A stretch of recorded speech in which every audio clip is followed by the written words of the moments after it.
Dr. Hobson is a senior instructional designer and program manager at MIT X-Pro. How long have you been working in instructional design? So I first heard about instructional design back in like 2013, and I did everything I could to try to become an instructional designer. What inspired you to pursue e-learning and instructional design? I have no clue what you all do because I was an academic advisor. I had no idea what other people did. Instantly, I was hooked. Well, now I love that it's becoming more and more known, but The people who don't are going to be left behind, no doubt. yeah, I completely agree. I was about to say the same thing. Like, it's really becoming a crutch to our learning.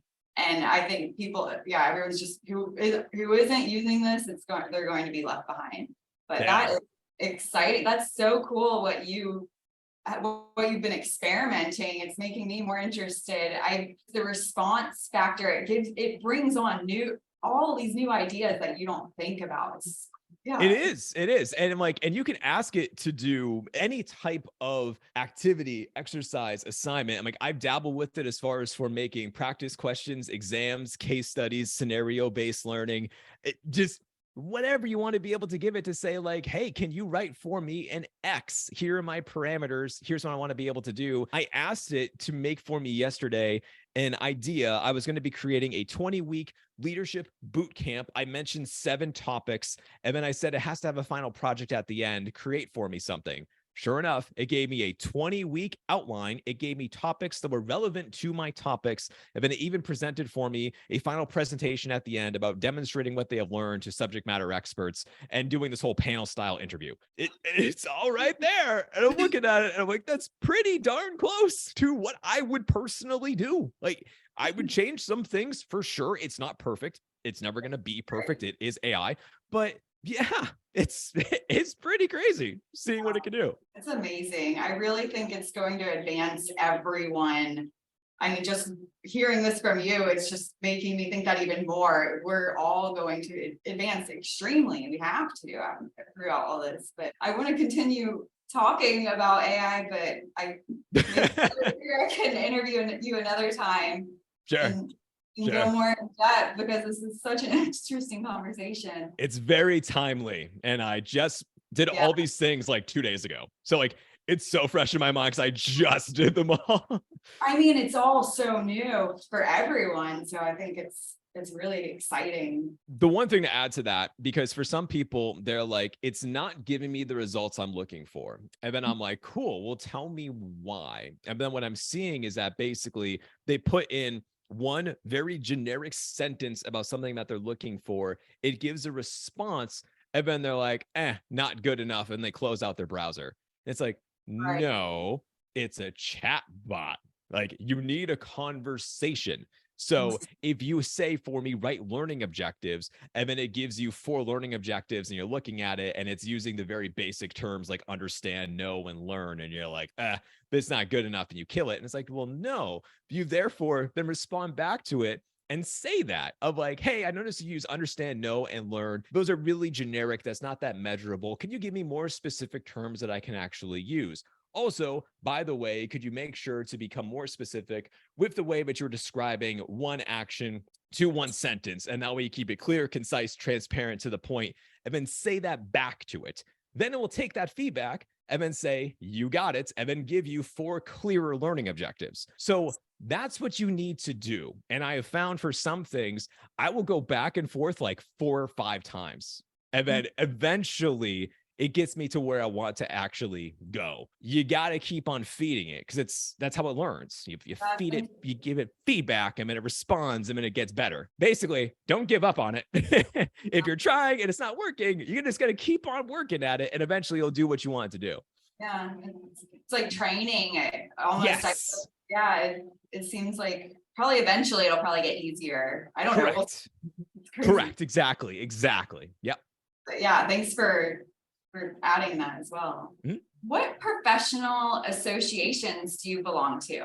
If I had to name an association that I'm very familiar with because I've done a million things with them, it would be ATD. I've done countless interviews and presentations and workshops for various ATD chapters throughout the country. So it would be them, would be my recommendation. The last one I was a part of was AERA, the American Education Research Association. That was the last one I was a part of, and that was a while ago. But funny enough, I have my own community that I've built over the years. I have my own network, my own people. I have my own trusted sources as far as for with journal articles and people who I go to for the latest of research. And I kind of made my own, I guess, if you will. So I'm not a part of any right now. Just kind of funny.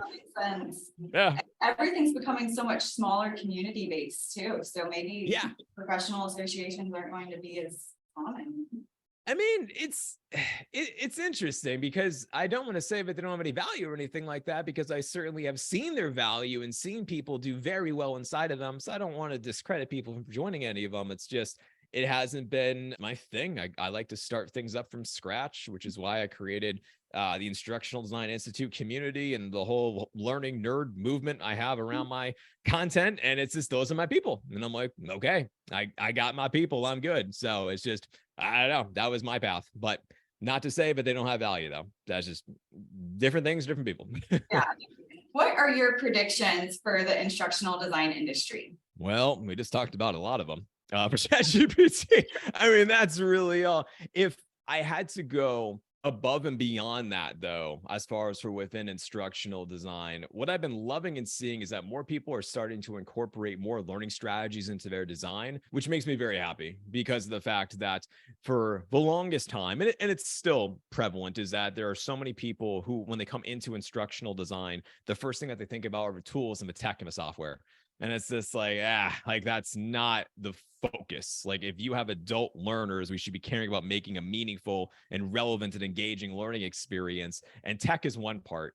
It's one part. It's a small part. It's not everything. So it's always unfortunate when I hear from somebody, but they're like, I want to become an instructional designer. And then the first thing they do is that like they buy a subscription to Storyline. And I'm like, wait, no, hold on. Like there's so many more things we need to talk about before you go and play with tools and tech and stuff. Like sure you can, like I work in learning platforms every day. Like technology is a part of things, don't get me wrong. But when we talk more and can shift the conversation around andragogy, learning sciences, learning strategies, that's when I really care, where I'm like, ooh, like that's interesting. Like, yes, tell me more about how you are using the latest and different types of methods to make adult learners truly care. And as far as you're being able to measure the effectiveness over time too, where if you are able to talk to these people 1 month out from the training, 3 months out, 6 months out, a year from now, you can observe their behavior. You can really learn more about them and hear about what really worked and what really didn't work and how you can improve that process. That is where I'm hoping more and more of our people in our field go towards, is that more of that type of a research heavier side, if you will, not just winging it and trying to be able to figure out what exactly works. So that would be my addition to all the stuff I just talked about ChatGPT. Thank you so much for adding that. That's very important. I got my bachelor's degree in psychology, and it's so interesting how a lot of the theories relate to instructional design and how important, I mean, I agree how important all of that is, but a lot of people don't realize. Yeah, no, of course, because I'm sure with your degree too, or if you're talking about behaviorism, if you're talking more as you dabble into the space, so talking about with connectivism, and it's like all the important parts. Like it's still interesting that people can go through an entire instructional design journey, but not know like how adults learn, which I was like, that's what we do. Like you have to design the learning experience. Like you need to know how to make this work for people, and especially for adults. Like, yes, we still apply this through K through 12. Don't get me wrong, but for a lot of what we do, it's for the adult learners. And it's like, you already know, but they have 1,000 obstacles. They have 1,000,000 commitments. And now you're asking them to go through a training or a course or a program or a workshop and expect them to be able to deliver these results. Like you got to really like provide that effort and make sure what you're doing does indeed work. And that comes a lot of the times from having an idea, learning about a theory, going through experimentation, and then failing, and then making a new type of way and failing again, and keep on learning from that process.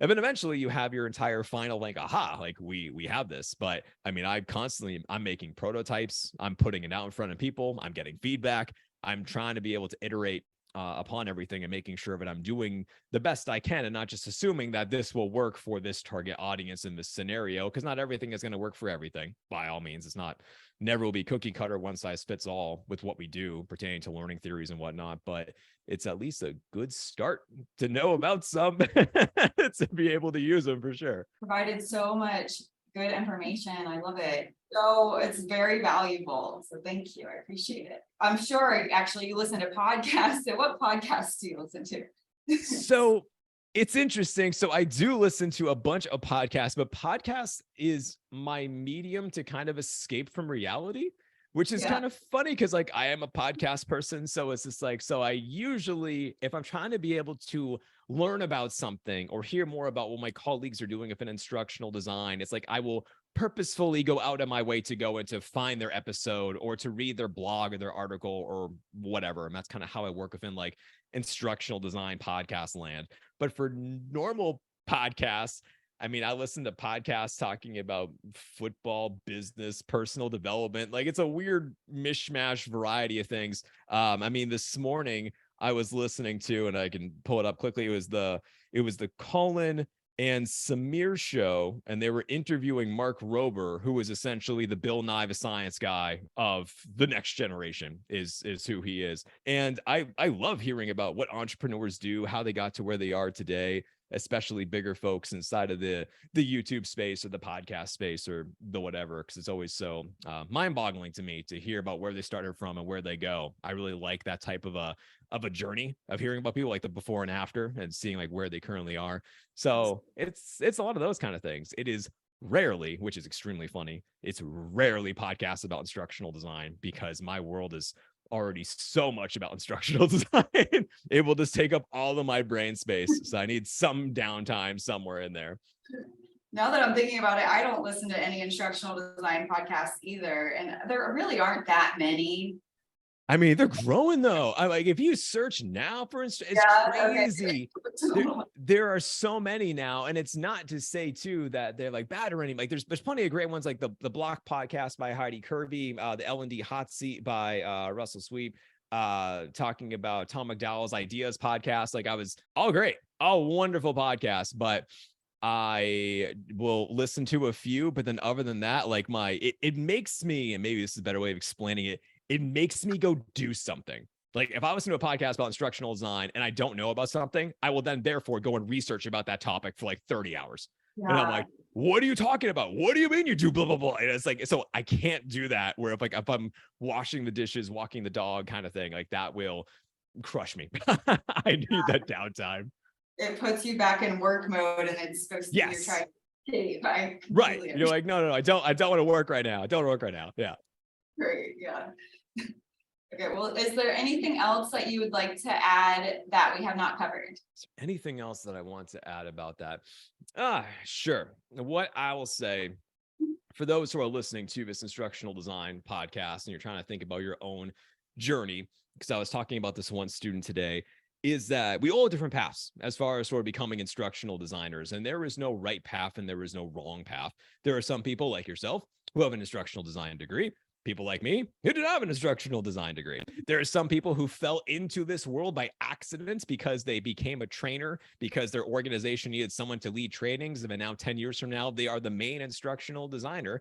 And then there are other times where you're going to be someone who's in academia, teachers, instructors, professors, and eventually, and you find your way over from learning about the classroom and then saying, can my skills transfer over into this other instructional design space? And yeah, of course they can. Whatever you decide to be able to do, the biggest thing is to not give up. As I was saying before, you are going to face stumbles. You are absolutely going to be challenged. You're going to be falling on your face constantly, and that's okay. That's a part of learning. We're all going to make mistakes, but you will be growing from mistakes because those are indeed learning experiences, and you're going to find your own way if you just keep on going and you don't give up. I love that. Thank you so much. No problem. Very inspiring, and I think that everything you've said is really going to help finding their way in instructional design. Because a lot of people do still think that you have to get a degree, and I'm constantly having to tell people they don't.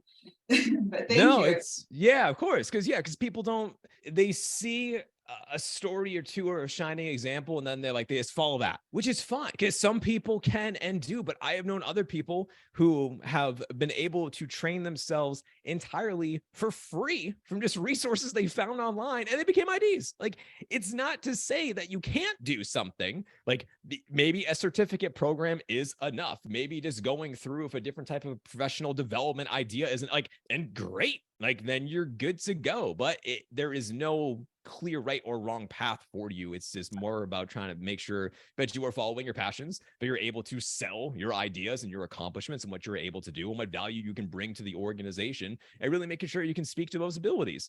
And that's what's going to get you the job at the end of the day. Of course, knowing a thing or two about instructional design, very helpful, but making sure that you can actually sell that idea is super helpful at the end of the day. Definitely. Awesome.